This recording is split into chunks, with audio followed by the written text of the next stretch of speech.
as Caesar Zion. Live at Serena Hotel Kampala in Strings of Love concert. Saturday, 4th November.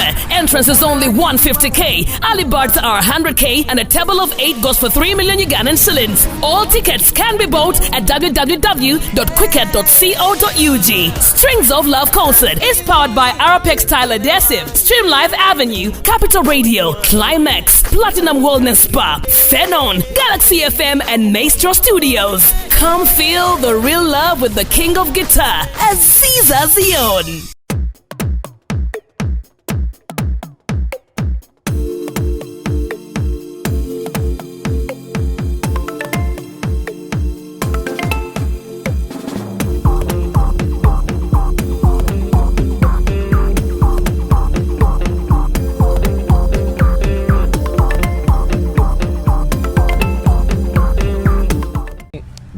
He's a foodie.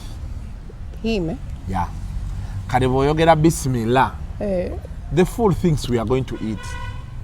I see. And that is the biggest problem we have.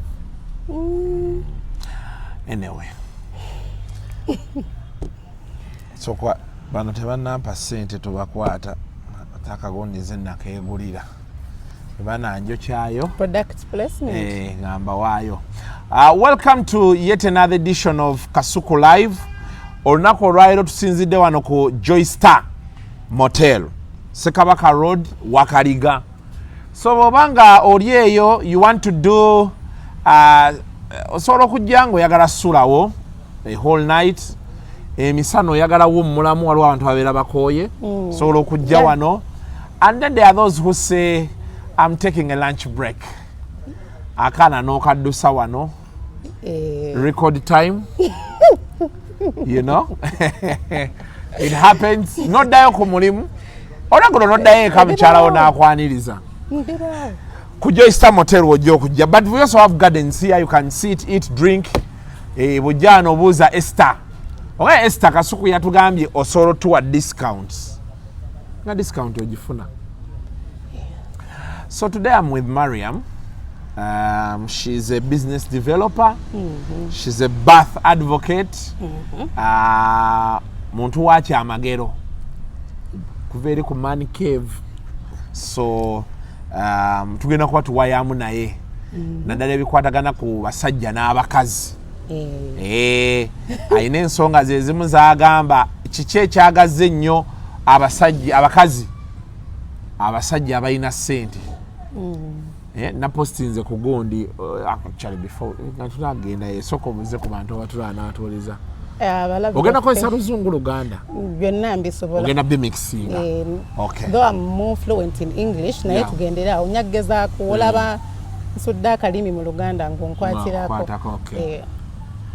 Yes, abalabi baffe aba Kasuku Live, bampita Mariam Femme. Mariam Femme. Femme as in femme or femme? Femme. That's like your name? Famous. Femme. Oh, that's your name? My alter ego name. Alter ego church. Bine byokwesudia, yeah? You like cuckoo. Okay. And you tweet yokwessudia. Alter ego no. Your face. What then, you see? Then Mwami Katende Isaac Daniel. Yo muntu katinze Mariam Femme. Mariam Femme. Kadate munda. Nobela Mariam ani. Mariam Bajenyi. Bajenyi. Yes. Yo Munyankole. Odio Munyankole. Ego. Wow. Yes. Every time I hear someone saying there's something that runs through my mind. Clichés. Those are clichés. Actually, tucha bavuga speed. Someone musajja nga ina yewanise chali Munyankole. The moment you speak of Munyankole, the mind rotates around water. Kati awo femme sexuality awo tubakubira. No gamba lero no. Okatoloza lwaki shukula ekola sente. Shukra Herbal Solutions. Because people are looking for water. Okay. You know, there's something people used to say those days. People used to say like small women don't have like you know, I don't know. That is big women that have stuff like that. But these days it's different. You find like a small girl with a lot of H2O and you're like, wow. Anyway. So twadde twogera I think you commented on my status when I was talking about nina yeyo mukwano gwange omuwala. She used to tell me, Kasuku, I can't date a man nga mufumbo. I can't date a man nga nsinga obukulu alinga taata wange. Today she's bedding a man almost her dad's age. Yes. The guy is married with 3 wives. Haji yamuwa n'akamotoka amuyambyeko mugulira obutaka wano ne wali bwe batyo. So I'm like, wow. To do some of these stories women talk about hold water because there are girls at some age that say nze guy atavuga sijja mwagala. Then as the years go by nomusanga ine guy nga nakagali takayina. Well, fenga bakyala we are cheerleaders by nature. By cheerleaders muri bakubi banduulu. We cheer osanga omwami nga waba ina watuuse. Fetu with nature kati watukusanga nga toyina kyotambuza mu bulamu bwo nga tulumba eno mu bakulu. Tulumba eno mu bakulu era osanga omuwala omutoto tonga alina abo abasajja abakulu naye nga wajena agamba saakuba na musajja mukulu mukadde kati bana abasajja abakulu gye bakoma okukula bezuula. Then that's when you start to see the alpha in them and you're like, oh, this man asobola okuntusaako w'abantu sizajukira fe abakazi. When I say I love you, it's a feeling. But when a man says I love you, it's a promise. Kate if it's a feeling mubamu emotions ez'obutagumiikiriza n'osanga nga okay Kasuku wange we are how feelings work is depending ku mbeera eriwo at the time. Era kyobola abakazi bagamba nze saagala musajja kungattako.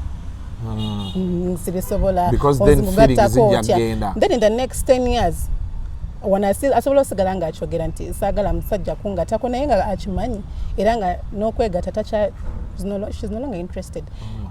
But when a man says that I love you, it's a promise. He's dedicated. He's going to put in all the work. Lwakimanyi wali abasajja abakulu abakukwana eyo era akimanyi balina bye basobola okuwa balina bye basobola okulimbalimba. But these young men when they say like I love you abalina ensonga kati gwe omukyala kiri eri gwe okuzuula eyo ensonga ki. If it works for you, you go ahead.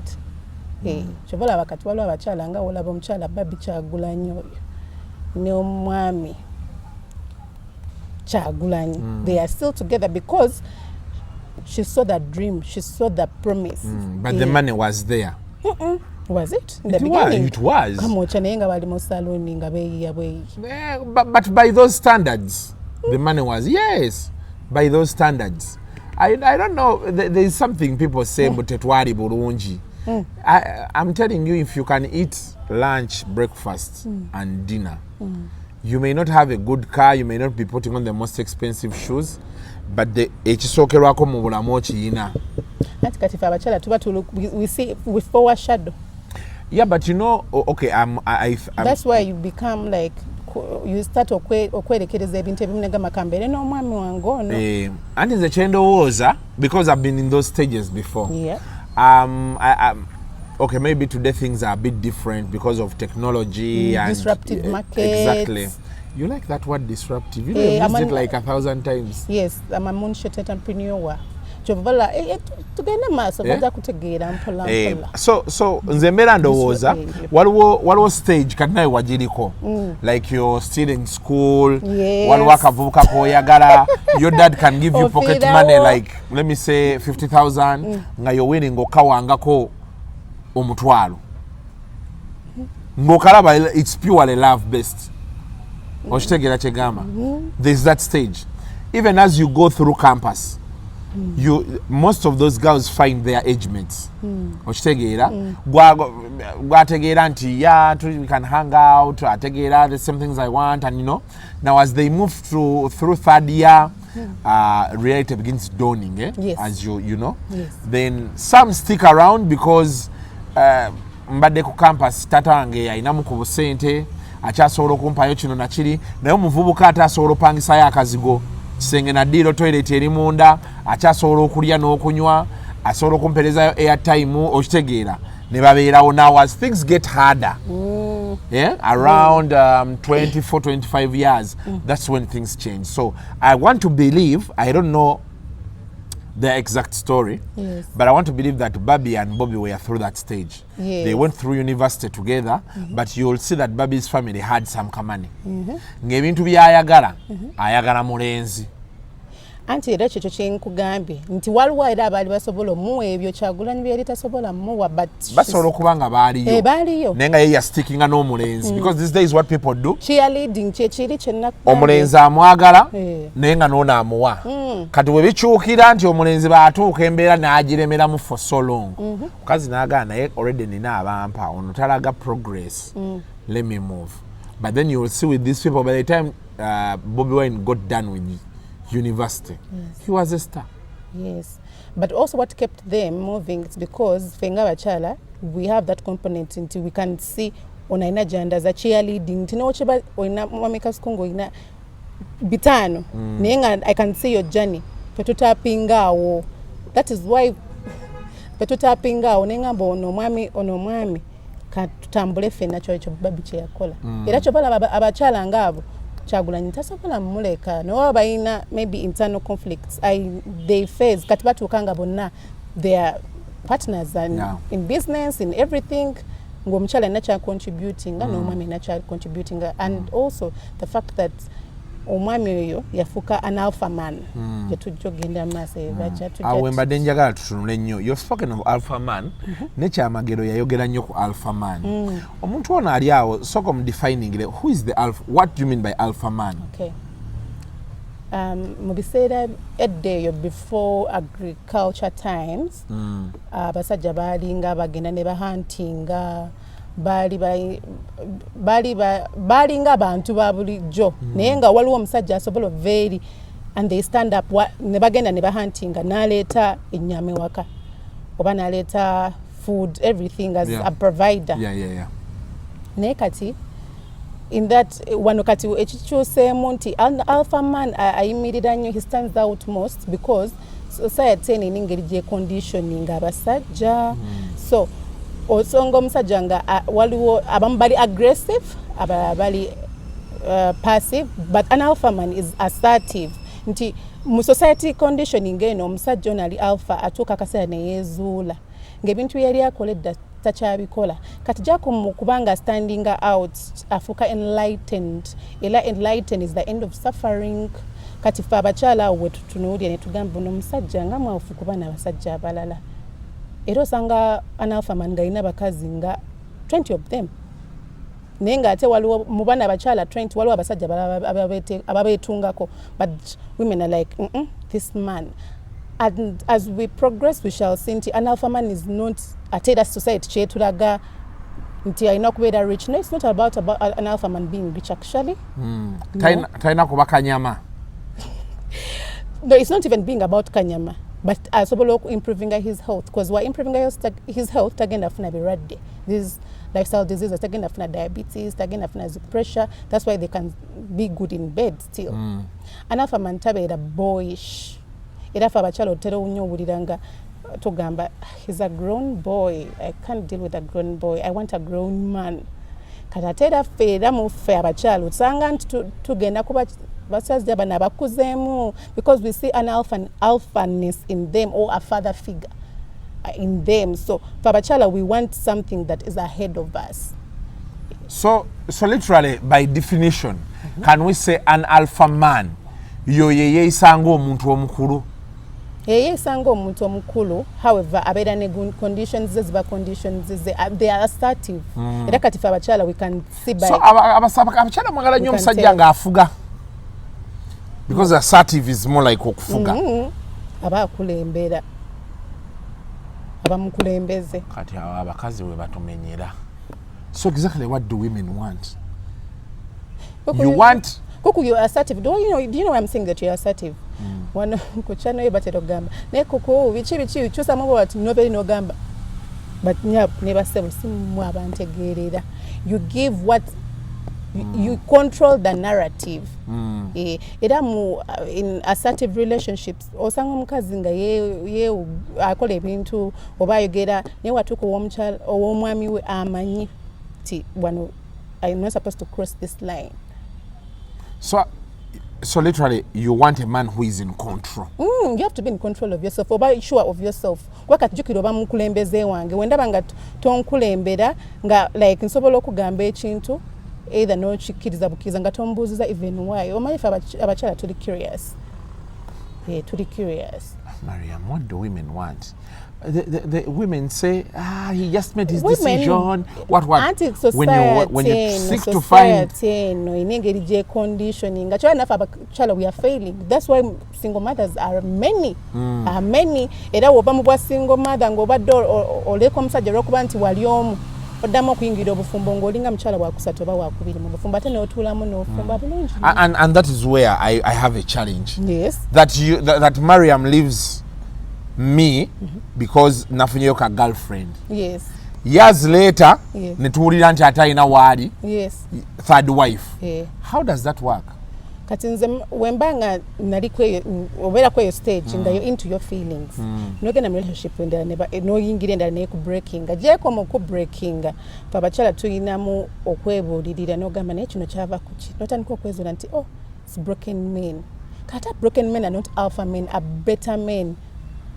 Bebe bosanga nga ina sente nyingi naye nga tawa mukyala kitiibwa. Era kyovola bosanga omukyala nga avudde mu kalina n'agenda mu kazigo. Nga alina ono musajja like nga asobola mu owning. You have to own your woman, you have to dominate. Kati awo tusanga. Because this is one of the most confusing conversations yes. I've come across. Yes. That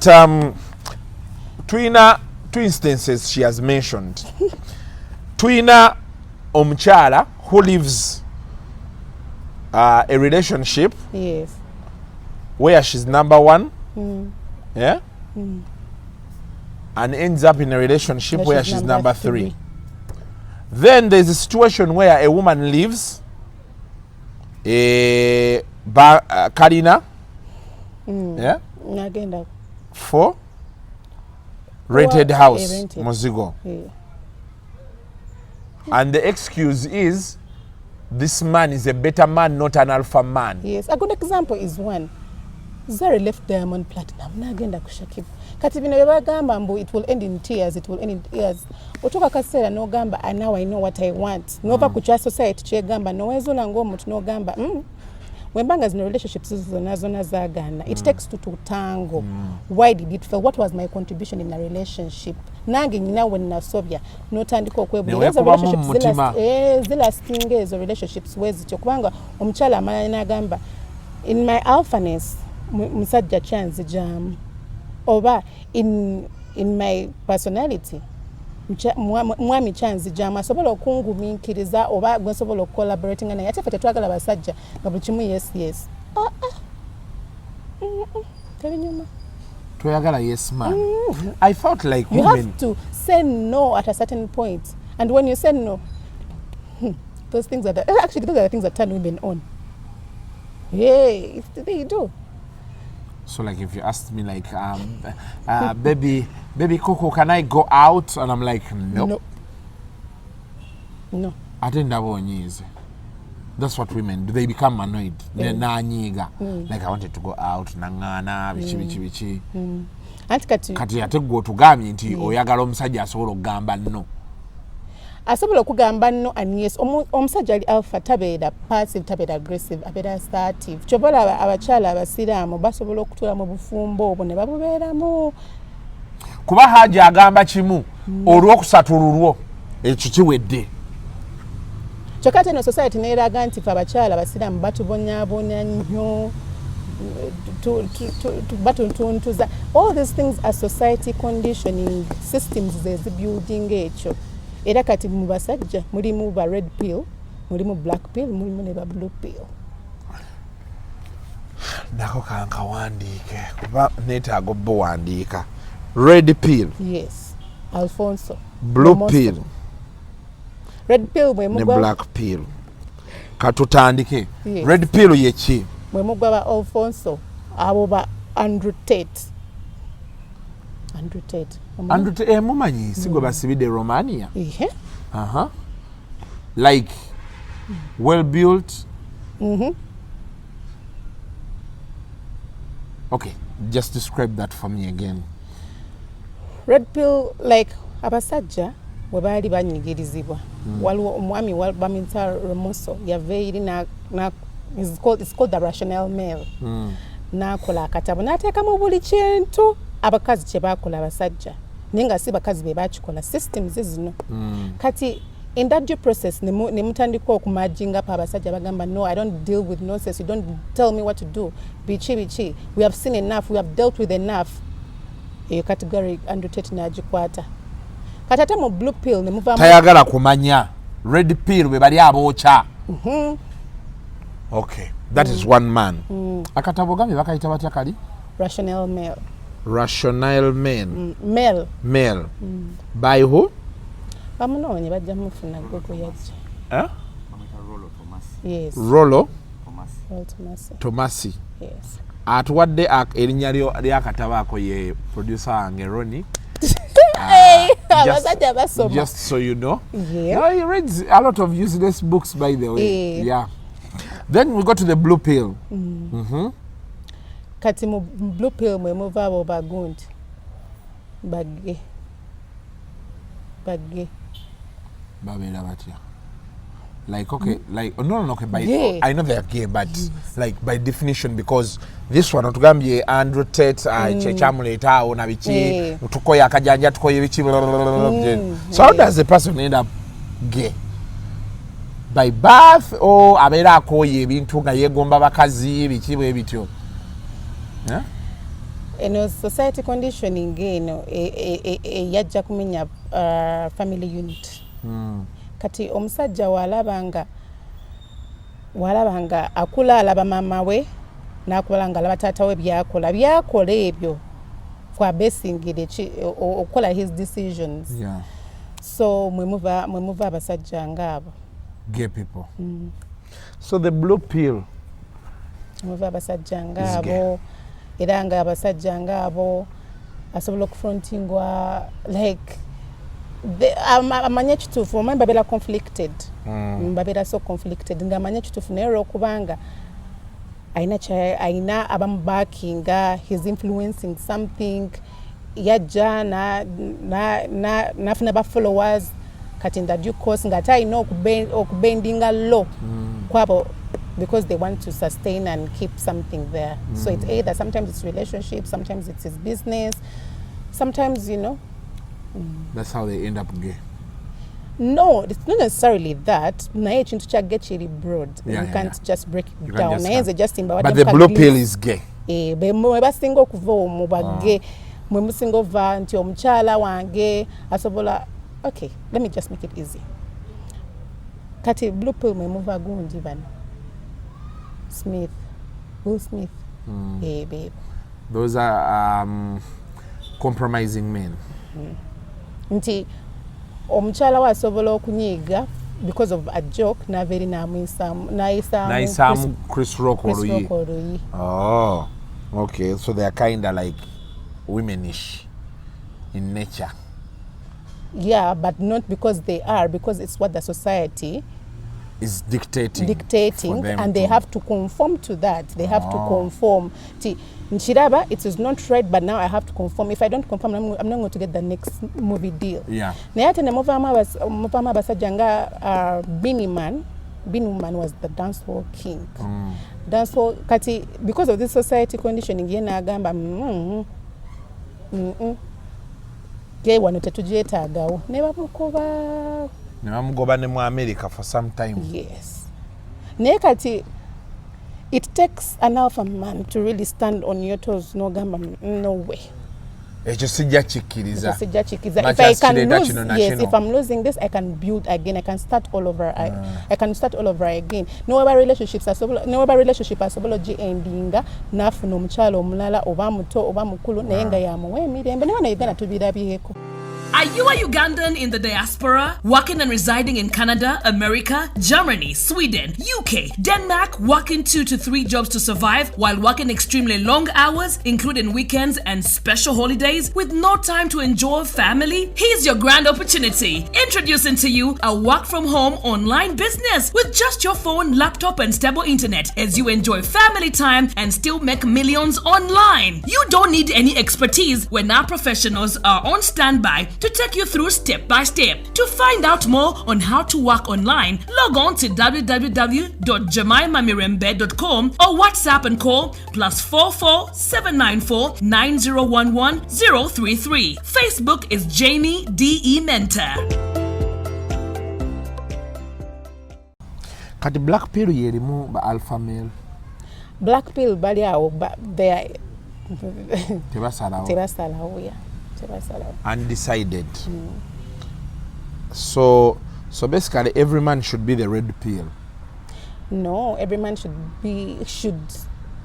if they want to, that's it. They can look and see and define their authentic self and know that this is me. I'm not going to compromise. When banjagala mchalo munyakuba na mchalo in your own shelf. Yeah. Sira kubanti, no linagama nyakuba na bachala bange bana. Because it's being you authentic. If a man is authentic for abachala chitwangwira nafe, but if omucha lera akola kino incha akola kino, we get lost in there. Katate bakumo getting lost katinga nafe twezimba, we come up and then you start to see the power of the pussy. The power of the pussy. Yeah. Ochiwulidde. Ochiwulidde ankoroni. The power of the what? Pimp. Kati power of the pussy yekola etya? Ginyinyonyolemu. Nti omukyala amanya amaanyi ge nti gali mu pussy. So nasalawo akozesa amaanyi ge mu pussy to make decisions. Yeah. That's how power pussy yetutabukidde ennaku zino. Fenna women are like literally investing time in the pussy. Yes. So that by the time you're in it, yes, everything is. Yes. So that's it. So when you meet a man who is undecided and blah blah blah, you choose to use the power of the pussy. That is okay. At a certain time, not you, but I'm saying like women. I get your point. So this power of the pussy yajja kuyamba bachala kwezuula nti okay, if you want to lay to get laid, chiyingiremu nga gwakimanyi, or you can say I'm going to preserve myself for my husband and ampasa. So in the power of the pussy, ekuwa choice, tekusalirawo, ekuwa choice on how to use your pussy, yes, to get what you want. Because at the end of the day, that is it. From Obisilamu, waliwo ayegamba nti Allah created men with weakness of sexual desires in women. Tiyagamba woman, aina ensonga in women. Era osanga omwami nga leera inono, it's their desire.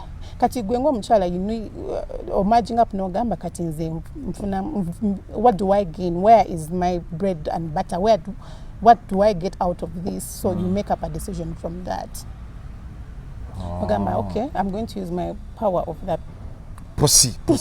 In this way.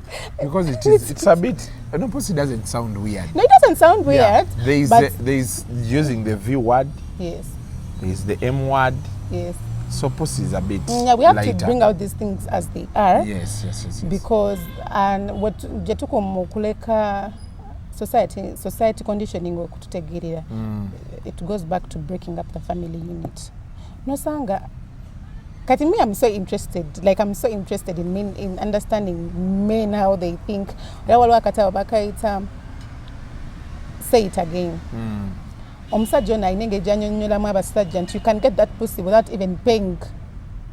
Nosanga omusajja nga afiirawo dates ataddemu ssente nnyingi, but at the end of the day they just want that pussy. Naye nga tewaliwo omusajja omulala ajja n'agifuna nga tasasudde yadde ekikumi.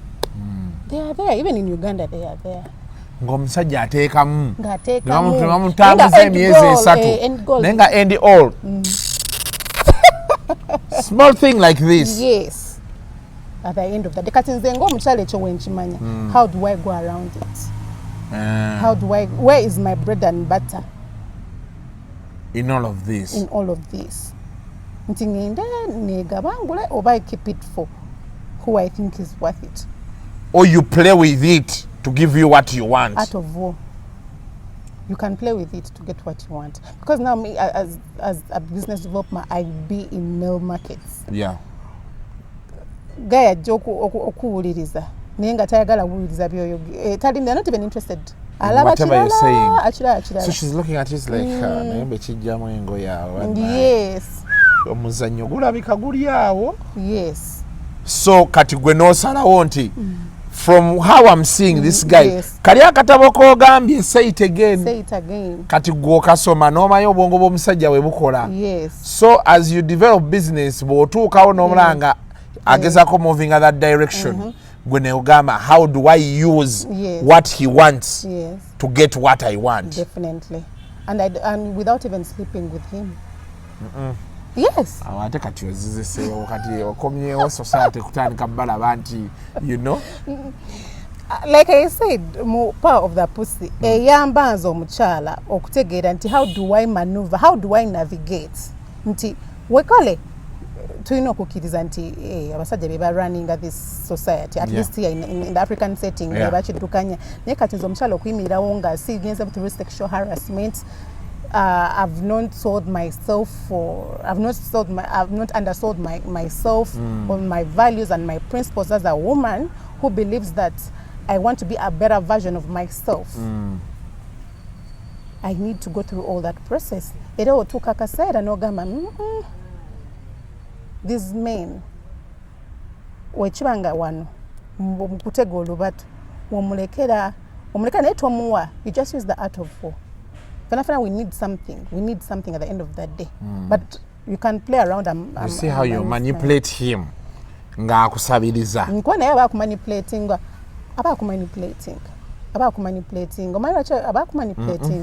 Twina this Mr. Nice syndrome. But Mr. Nice syndrome ene kimumenye nnyo. Yateekamu ssente, n'ateekamu vacations, n'ateekamu tours, n'akutwala eno n'eri. Naye nga at the end of the day era ayagala animal. Naye newavaayo this one. Era naye studying that art of manipulating. Oba no. Banategeera abakyala nti baliwo bati najjo nakugamba. You know what? I like you. You're this, but at the end of the day, I just want some. Those are kiri kyenagambye nti abakyala we want omusajja ali assertive. Kyogere. Wokyogera kyenyanguira nange to know how to go around it. Naye kati Mr. Nice, Mr. Nice, naffe abakyala wotusanga nti naffe wetu dominating. You're playing nice. You're just Mr. Nice tomwagala nnyo. Tebalina mwe muva ba narcissists anti. Muva ba narcissists. So Mr. Nice ogwomulaba, you see a guy who just wants to sleep with you but is being nice, have a phone. Yeah, it's the Mr. Nice syndrome. Okay. Akugulidde essimu, akwadde apartment. Kyokate omala obigana. Baby bivaamu sexual assaults. Okay. Mariam, I think you're overrating this whole discussion. So you mean a guy can be just nice for just the pussy? Yes, definitely. Gives you a brand new phone? Yes, definitely. Gets you an apartment? Yes, definitely. Just for the pussy? Yes, definitely. Wow. Just for that. I need to have that money. Just for that. Like that me I but can however, that Mariam I meet you and I buy you a phone. Yes. Because I want to bed you. Definitely. Definitely. I've never know if systems ezakola kino ekintu zamanya nti omwami ono weaknesses in the pussy. They dismantle the women and men and we clash. Nimuvamu abakyala nga single parents oba abasajja nga single parents, then wavamu bino abasajja gay ate abakyala the lesbians. Era ebisinga okuva ekyo those traumas omuntu agenda n'afuuka ekintu nga takifu. Bano aba motivation speakers ne bajja mugamba you can do better, you can do this, but you're not even tackling the actual problem underneath. You're not. What is this person's problem? Yes. Abalina okubanga yayita mu bintu ebyamusukulumako, but they didn't get hope. They didn't receive the hope.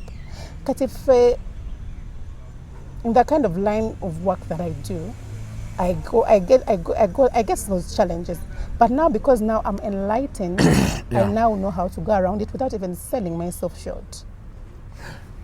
Kati, Mariam, most women bagamba nti, if I meet you now, like I meet you and I'm like, Mariam, you're cute, you're beautiful. I think I would like to bang you. Most women like, Mama Nida. How can you just come and tell me, you know? Like they want the Mr. Nice Guy. Yes. Yeah, they want Mariam byebagala at least carry for like 2 weeks. Yeah, she feels like a princess. Omugulire kwakagoye, omweyo, like a new phone. You know, somehow Ugandan girls, when you meet her, similar way fira, her birthday will be around the corner. You know those things, yes. Before she can, because definitely she knows after I give you, you're gone. Yes. So, but then for you, you're saying women prefer men who come to them and they're like, Mariam, you're looking good and all these things. Yes. How do I lay you? Yes. Wera wechibeera changuwa kati gwe omukyala decision ebeera yiyo. Okukiriza oba okugaana. Aba kwanguyiriza. Natakumalira. So for you, Mariam, you don't like that whole business of we go out on dates. And we move the narcissists, toxic men. Because at the end of the mind, they're not authentic to themselves. Aina chayagala na yaku say no. Era chobola ebintu kati babizayo. Mugenda ne bachala ne bakola okwanjula ebintu ne babizayo. Omusajja agana bawo ebintu byange. Nakuwa ebintu byange. But at that time, Gwaloza, it is love. Then where is the love? If there is no empathy. If there is no empathy. Yet an alpha man, he can let you go with the things. Kati gwe n'ofunamu. Ola nti era kivugo kiza mu bakazi. You're driving, defending the woman again because no, Mariam, honestly, could you buy me a car? We break up and you leave me with a car? As me, Mariam? Yes. Yes, I can. Yes, I can. Mariam. Auntie Katinze, me, I'm a birth advocate. I advocate for mothers to have a positive birth experience, but if it's a positive birth experience, how can it be without a man? Without a man. I'm a business developer. I help people to build their businesses. But how can you do that? Tota deo boundaries, tota deo lines. If you don't know who you are, ngatonezola. So society it could be same people. Motivation speakers never tubulirira, and you try to do that as the motivation speaker is saying, but then reality checks in. Reality checks in. So abachala kati nabo bachuka wabalaba nga okay osazeewo okyogedde nga tandika okukulamuza. Okulamuza bati? Like you want to let me, what do you bring? What are you giving me in exchange for that? Yeah. So people make money out of that. Nekati ate Mr. Nice syndrome. Beba nakutwala n'olya n'onywa n'atakuwa nkalu. N'atakuwa oba n'akuzanyisa ate n'anyiga ennyo ng'avudde ku n'anyiga ennyo ng'alaba omusajja omulala akututte. Because they're just pretending. They're just they put on a mask. They put on that mask to kind of sort of feel like, okay, if I go around this society, but inside my demons tell me that, you know, I can crush this woman, I can do this. People are into sexual assaults are increasing. There are people who have at the back of their minds that I want to crush that girl. Yes. Era kati sexual assault, so ogenda n'olaba omuntu the predator go ensi yonna yeewuunya nti omusajja akuba n'abakazi. Yes. Akwata, they can rape, they can do this. Because they paint a picture that is not them. Yeah, it's not them really. Mariam Femme, a birth advocate. By birth advocate, anyinyonyodde nanga nti ayagala omukyalo ozaale bulungi naye ng'olina ebbaawo. Si byakuzaala buzaazi bulungi. So she's an advocate literally for family. Yeah. Family okubaawo. She's also a business developer. Oba olina business zo oyagala ozirowooleza n'ebisigadde. Actually kati disruptive markets. Abasajja abaagala omukyalo ono muyite mu business developing. Muyite mu business developing.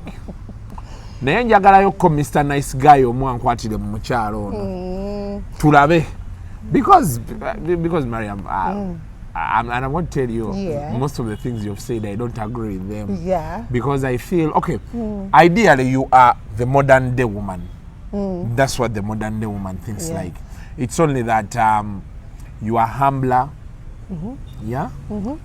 you seem to be brighter okitegeera buno obuwala bwe tusanga abasinga bwe bayita emisege they are already I'm on to a modern woman with my principles that originate from the Islamic principles zinyambye nnyo ng'ovugira ku kyabusiraamu zinyambye nnyo kyekikufuga yes actually obusiraamu maybe that could be a conversation for another day but a glimpse of it all is that obusiraamu buno buyina engeri gye bwayimusamu omukyala era ffe abakyala abasiraamu we are in peace actually reality mwagiraba dda kuba nabbi yagamba atalina busobozi towasa mukazi kati omusajja wabeerera n'abana abeera n'obusobozi ate nga alpha male kuba ssebo okufuga abakazi abana era tubalina we have alpha men era abamu they have inspired so many omu ku bo the Prophet Muhammad peace be upon him is one of a kind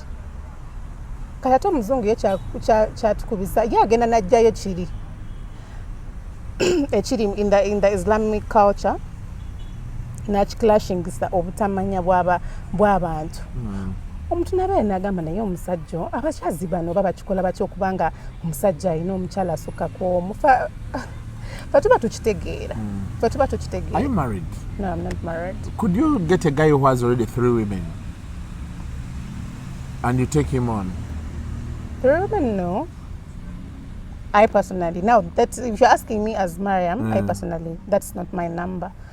That's not my number. You would want a man with like 2 and you be the 3rd? No. Like you be the 2nd. So you could willingly take the 2nd position. And I have my reasons as to why. Being your authentic self. Because reality no giraba. I have to work. But I have to respect my man. At the end of it all, I have a vision bigger than this. It's about Allah and Sasiri. I'm paid Jana. Now take at under Wabaya Gambe Jana Yang. It wants to get a biomami wangi. Nayenga, what was certain things that I cannot deal with? Let him go, have 3 days somewhere. Akumeonga nanga rejuvenated my mind. I'm fresh.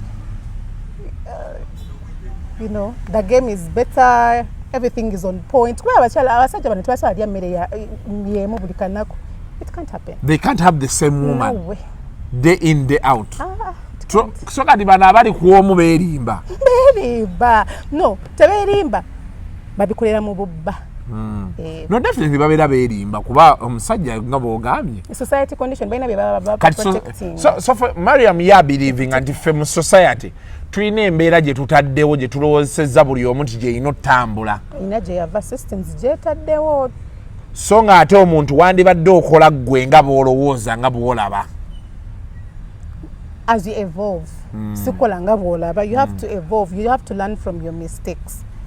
Kyekirikyogambye nti omukazi bw'ava mu bufumbo wano ne yeekuba mu ttooki bw'agenda mu buddako nga ali namba 3 amanya eri ekyannemesayo kyali kino kati wano how do I do better? How do I do better? Yeah. For myself first, then the next person. Because you cannot do better nga you're still running around with men. Sometimes you have to stand alone ogamba alone olugendo kandi uyitemu nganze.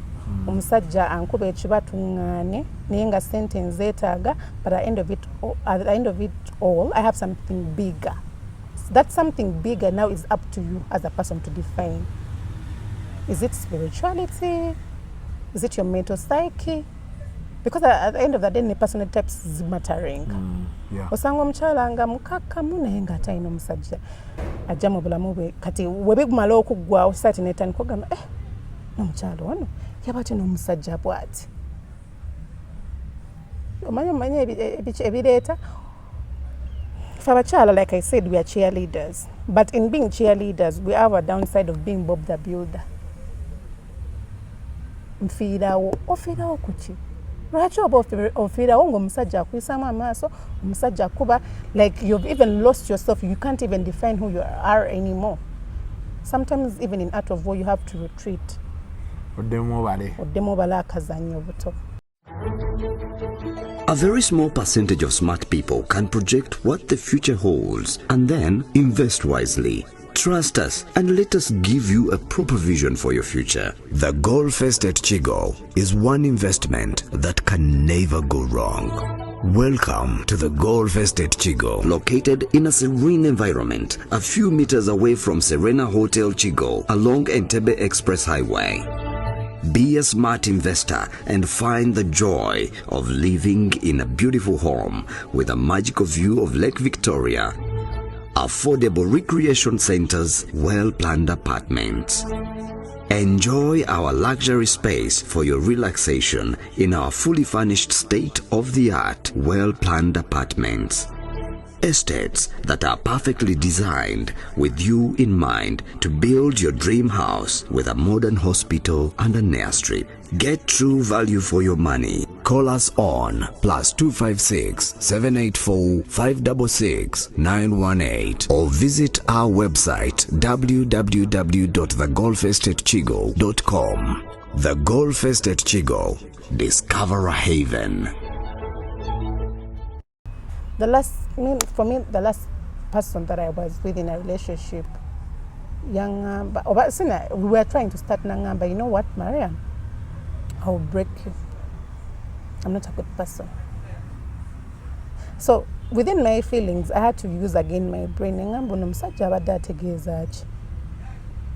I'll break you. At that time, okay, now I can think I can start all over. I can start, nurturing a man again. Newe yachingambe chinyanguwirizaako kubanga naddayo ate mabega nentandika okurecountinga. See, I so say I've been attracting broken men in my life, but that means even me, I was broken at a certain point. Now I'm doing, but onoro kubanga anyambyeko nakyogera oddayo akatambi n'ogamba okay, see, I so say. You see, the devil brings your type. The devil brings your type. Kati fe abakyala ekitetu kimanyi. You want the whole shebang, you want the whole thing. Abakyala abafiira wonze saakuba na musajja. Saakukiriza musajja wange kufuna mukyala mulala. You want the whole shebang. Toyagala acheatinge, oyagala abeere ku ggwe, but you're not going to deliver. You're not going to deliver to the man's expectations. You're not going to give the man utmost respect. But you want the man to be there all over. Kati abami abo banyiga ne bafunayo omukyala omulala ow'ebbala amuwemirembe, because at the end of the day ebintu by'abaami byangu, they want peace. Peace, respect. Ate ono omukyala ono gwafuna eno kasita amanya nti ono alina ebizibu mu maka, she provides the alternative. Yes. Peace, kajuisi kajja mu budde. Tolaba Susan Makola. Yomukyala naye ate wano society gwekuba naye nga ye yezuula n'amanya nti okay, this is the I want to be here. Yeah. But then if I want to be here, then waliwo omusumba ono who is a leader, who has also seen his share of trauma and pain. Yeah. But now if you come along and collaborate, what best can come out of this? Nasala wakati mu society nemwogera nemukuba nemumwogerera, but they are in their peace. Same thing with Shakib and Zari. Yeah. Zari yatulawo niye kuba mwakafana nagamba bana abami mbadde nabo. I've been attracting these kinds of men, but why? Womala okufuna that Toyota the Toyota founder yayina the Y chain, 5 Ys. Woddamu n'okubisa omala n'ofuna the why are things happening? Cannot go taking accountability. Naye ate society conditioning ya society teyagala ekyo. Eyagala omukyala abeere waggulu no matter what. Omusajja abeere wansi bo bayiseewo ebyabwe, family unity breaking. Let's see. Have you done psychology? Like, do you have a degree in psychology? No, I don't. Okay. I don't. Yeah, there's some words you were saying that in a psychology class, conditioning, kaliya kalala kobadde yogera bakayita batya? Nedda kale kaddaagamba redistribution. Disruptive. Yeah. Yeah, disruptive. I'm going to have that word in my head the whole day. Yeah, because you've said it like a million times. Yes. Okay. Today has been your first time here. Yeah. We were supposed to talk about all these things. Obutabo buno babuleeteddemu kano katabo ka ruler wa Dubai omukulu Maktoum nga ayogera Dubai gyevudde nangeri gye yasobola transforming into what it is. Wow. Yes. There will be another day for this. Yeah. But I've read this book. Nina mwami chali wange yasinya ku Success Motors. Yes. Yakaleeta nga kakafuluma. Yes. Nakandaga, but is it in a restock now? Yes, I believe it is. It's this. Then waloonekana akatabo My Story of Building a Fortune in Africa. Omugenzi Haji Bulayimu Muwanga Kibirike. Basinga yamuyita BMK. That one, a man of all seasons. A man of all seasons. Man of all seasons. Wow. And I have my major reason as to why I brought these books to the men. Nti bino byenjogedde omwami ali eyo wanaagenda curiosity when they seeking in, they will go find these books and they'll read them. Because I believe men aspire to be leaders, but you cannot be a leader nga toyina wotandikira. You want to era busanga abasajja nga bagamba kati nze omukyala aŋŋamba atya ammanyira atya tukyakumanyira because you're not yet there. You need to dispatch so many things from your system. Yeah. You need to dispatch so many things from your system to reach there. Kati tulina abaami ng'ono omwami BMK Alamusasire.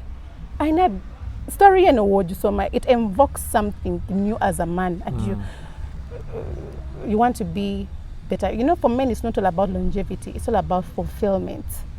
Nti batuvaako ku maaso, but the fulfillment. Nti akola systems ezasooka nti right now, the Uganda Sickle Cells Foundation, teyava mu doctor. He's not a doctor, but he's a businessman. Yeah. He's a businessman, and he brought that. He served his. It's still continuing, and people are still benefiting. No. Buli muntu abasajja bali eyo.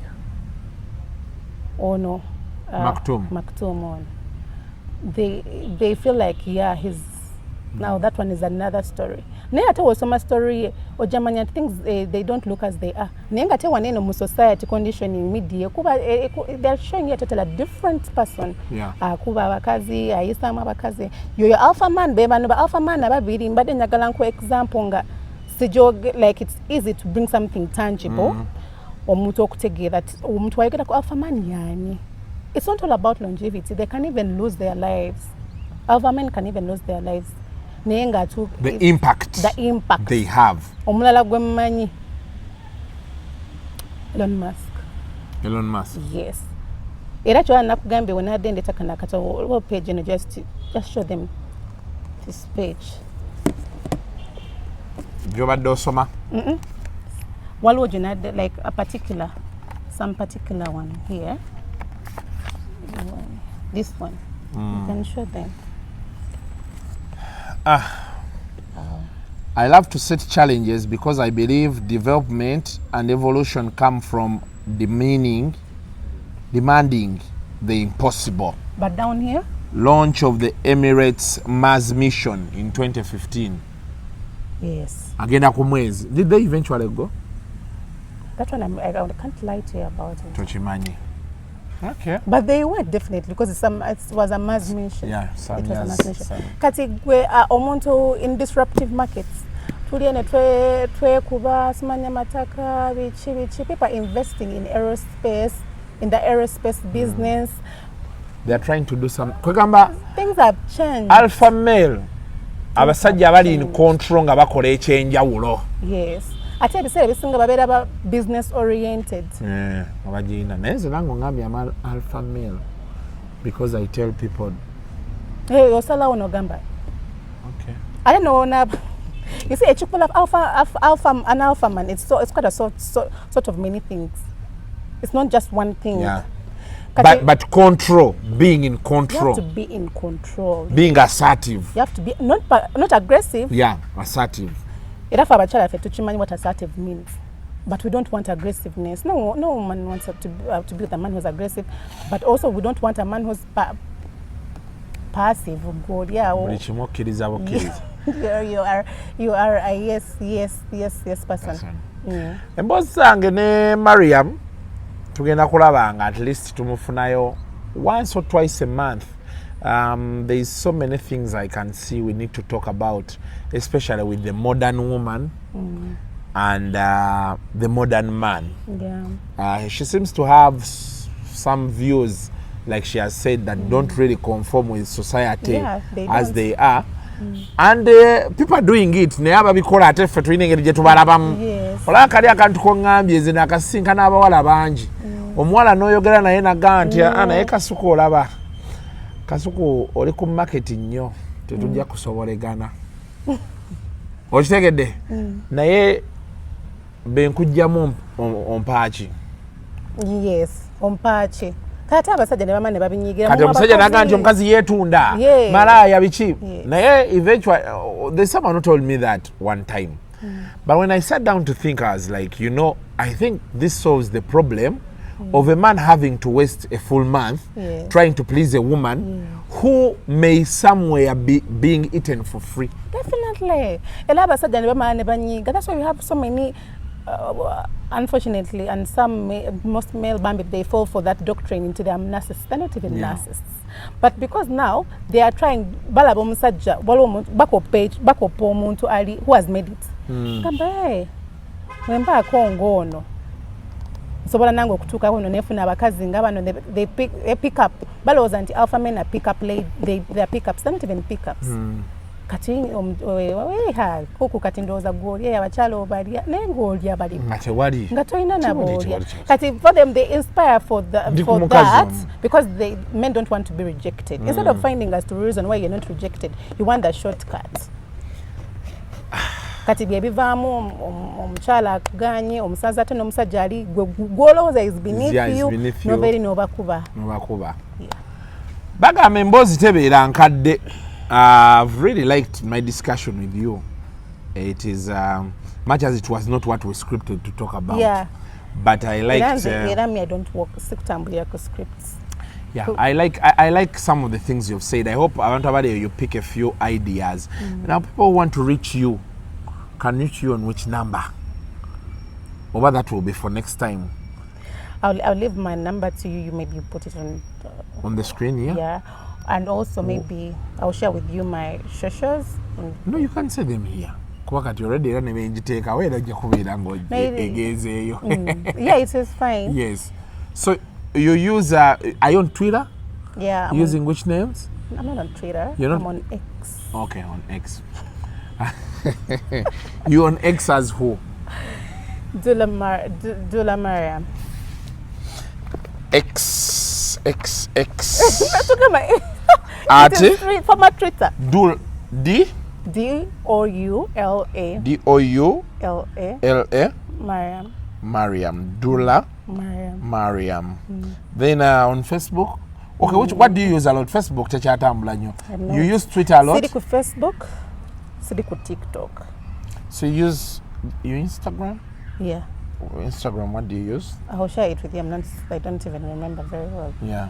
Because I'm so interested. Though my following is quite growing heavily on Instagram. Era like eventually as we progress, people will be able to reach me more on Instagram. Yeah, because it's more. Do you put pictures of yourself like you're all? You post? No, it's a silly. They are just normal pictures of you like this. On Instagram.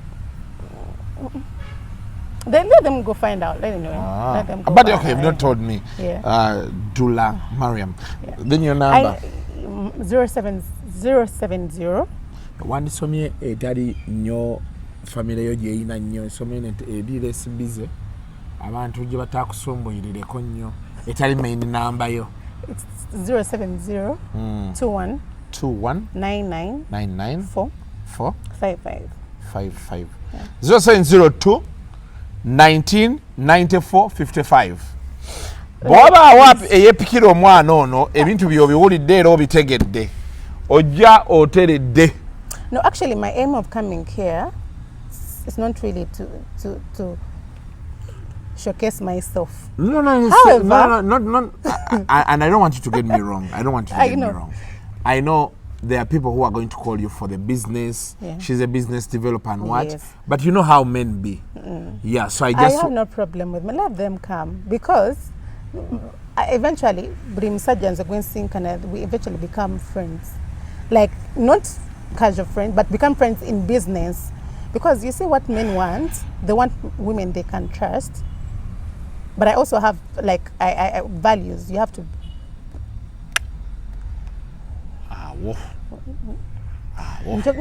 I've used the word friends. Bakozoni zorwo. But you know, men want women they can trust, so we can be friends like in business. Oli mukazoni otambula wetoloola oti tokamalaako obuzoone nga sigguka kome buli woyita n'azibawo. We are friends business, friends business, friends in business, friends in business.